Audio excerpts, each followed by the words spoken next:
আসসালামু আলাইকুম সবাইকে। আশা করি আপনারা সবাই খুবই ভালো আছেন। আপনাদের বাসার ইন্টেরিয়র লাইটিং সেটআপ আপনারা কিভাবে নির্ধারণ করেন?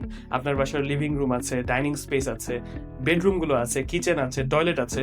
সেসব জায়গায় আপনি কিভাবে আপনার লাইটিংটাকে চিন্তা করেন? আমি কিন্তু আপনাকে একটা বেটার সলিউশন দিতে পারি। আপনার লিভিং রুমে আপনি যখন সোফাটা বসাবেন, আপনি লিভিং রুমে দিবেন ওয়ার্ম লাইট 3000 কে। দুপাশে দুটো স্পট দিলেন, দেখতে কিন্তু খুবই সুন্দর লাগে।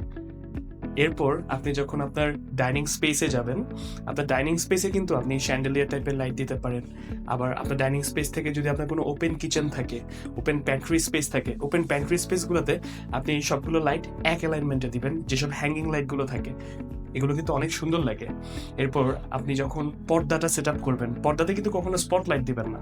পর্দাতে স্পটলাইট দিলে পর্দা অত সুন্দর লাগে না। পর্দাতে দিবেন হচ্ছে আপনারা লিনিয়ার লাইট। লিনিয়ার লাইট দিলে খুবই সুন্দর একটা ভাইব আসে।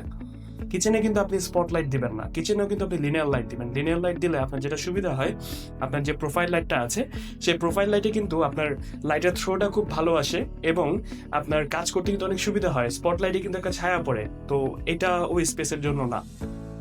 এরপর আপনার বেডরুমে আপনি মাথার উপর কখনো লাইট দিবেন না। আপনি বেডরুমে যেটা করবেন, বেডরুমের আপনার সাইড টেবিলের দুই পাশে দুটো স্পটলাইট দিয়ে দেন, দুটো ট্র্যাক লাইট দিতে পারেন।